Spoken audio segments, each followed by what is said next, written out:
Eureka! Nous allons voir ensemble comment préparer votre support avant de le tapisser. Voici donc les différentes étapes à suivre.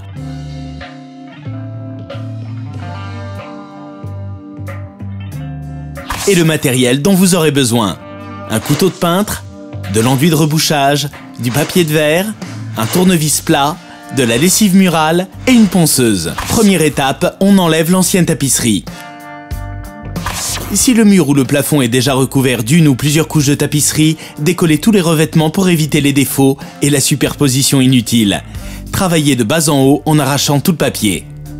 Deuxième étape, on nettoie le support. Il faut mettre la pièce hors tension pour éviter les coups de jus et il est préférable de protéger le sol avec une bâche en plastique. Lessivez bien pour enlever toutes les anciennes traces de colle à papier peint.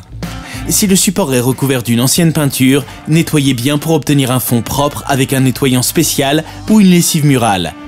Laissez bien sécher et enlevez les cloques de peinture grâce au couteau de peintre. Étape suivante, on rebouche les fissures et les trous.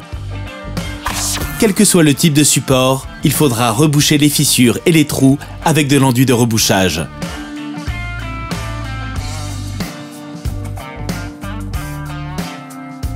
Une fois que l'enduit est sec, poncez avec du papier de verre pour bien uniformiser le support et dépoussiérer. Étape 4, préparez l'encollage. Pour faciliter l'encollage, si le support est bloqué, de la peinture, de la laque ou autre, poncez la surface pour la dépolir et appliquez une sous-couche d'accrochage ou utilisez une colle spéciale fond bloqué au moment de la pose de votre papier peint. Étape 5, démontez les prises et les interrupteurs. Avant de commencer, veillez à bien couper le disjoncteur ou les fusibles.